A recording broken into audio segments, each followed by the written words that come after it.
Chapter 14. A Tight Spot. Speaking of trouble, a few days later I get my next beatdown from Tiny Simpkins. He's stepping to me pretty much all the time now, but some days are worse than others.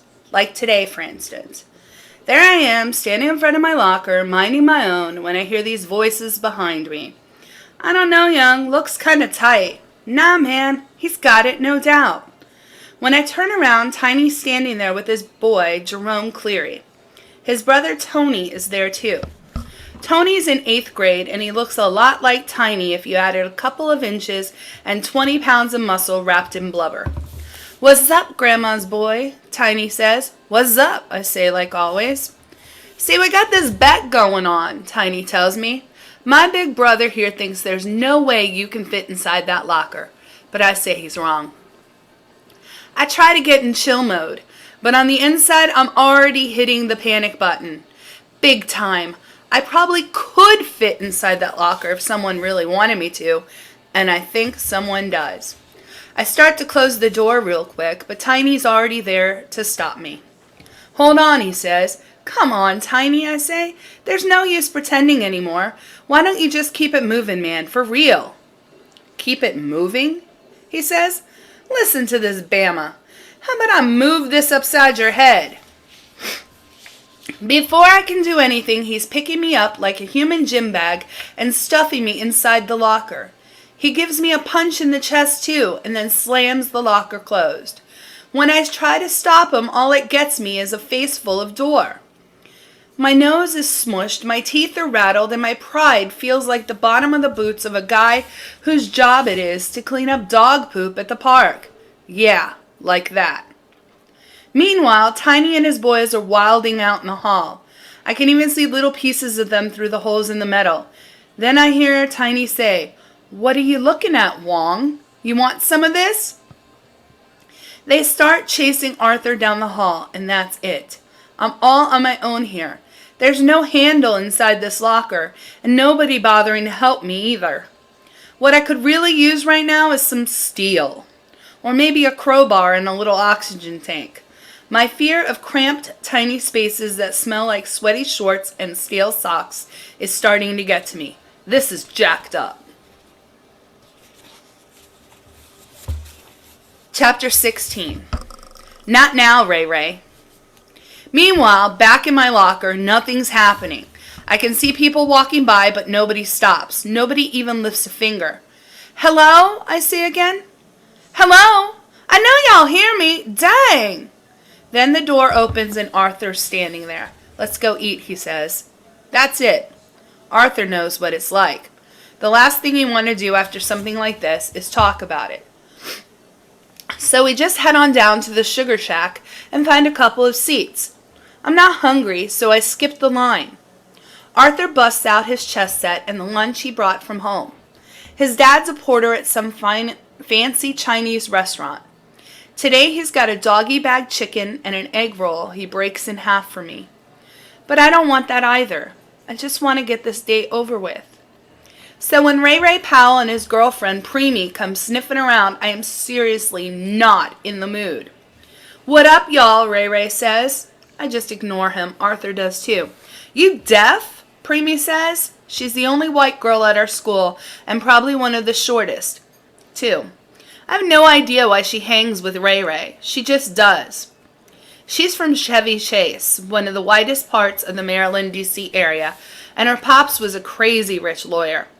They fell on hard times somehow, and her parents got divorced, and now her mom sells shoes at the mall. Sometimes it goes down like that. "You can keep moving, Ray Ray," I tell him. "We don't have anything for you to eat, all right?"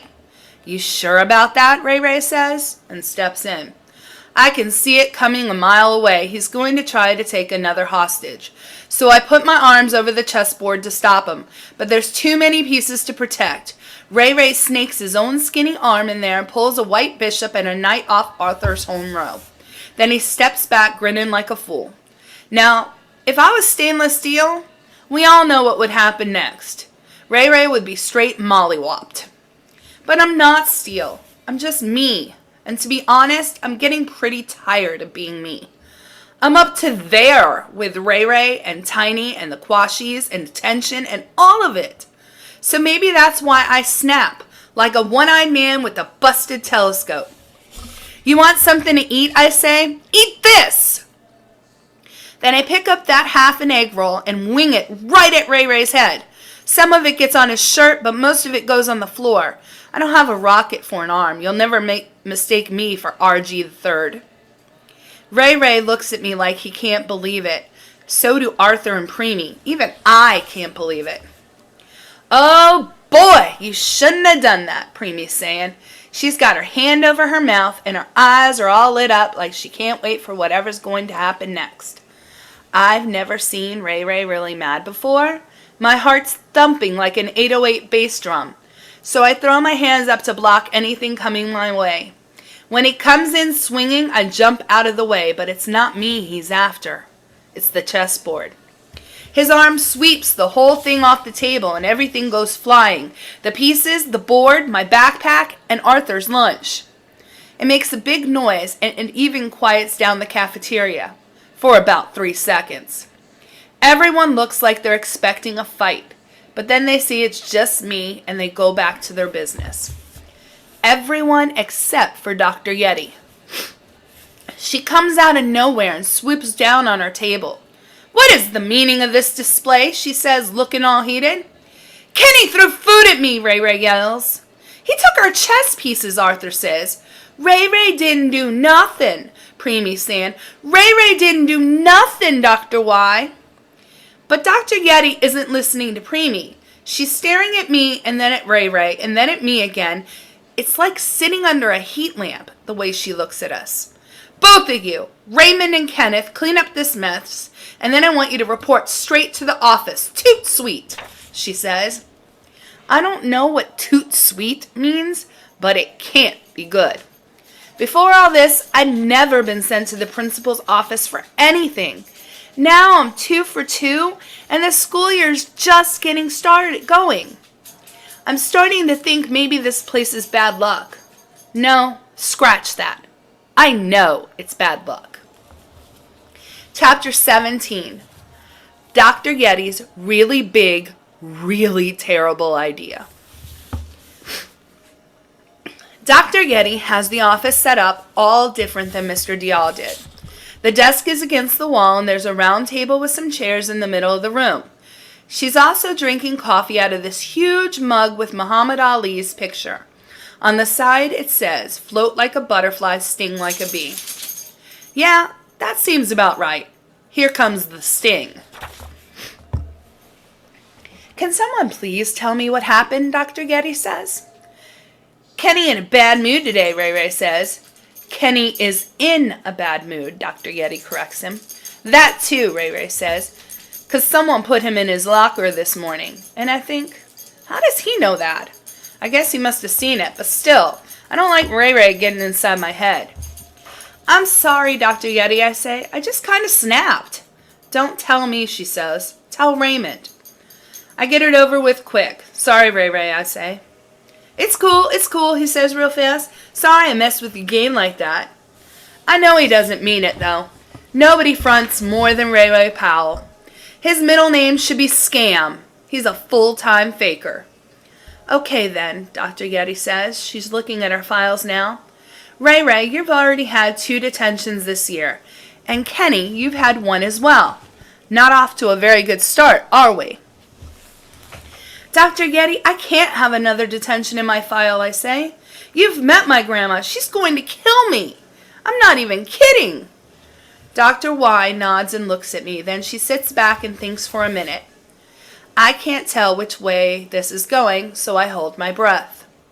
Just before I'm ready to pass out, she finally starts talking again. All right, she says. I have a proposal. Kenny, I want you to teach Raymond how to play chess. And Raymond, I want you to learn. And I'm like, say what? At first I think Dr. Y is messing with me. I even laugh a little, but she's not smiling. She's dead serious. The only one who's smiling is Ray Ray. He's all ear to ear with it, like he actually likes this idea. I'm down with that, he says, and Dr. Y looks at me again. Do I have a choice, I ask. Yes, she says. Good, because you can take a 1-day suspension instead, she tells me. And now I'm more like, say what? I can hardly believe it. Dr. Yeti is even stricter than Mr. Dial was. She's stricter than Gma, too. And I totally didn't think that was possible. I'm not even sure what Gma would do if I got suspended. All I know is I don't want to find out. How long do we have to do this, I say? Until Raymond can finish 1 game of chess against me. Win, lose, or draw. But without asking for any help, Dr. Yeti says. And you both have to stay out of trouble in the meantime, or I will suspend you. Is that going to be a problem? No, ma'am, I say right away. Ray Ray just shrugs. And whether I like it or not, that's the end of that. Or just the beginning, depending on how you look at it.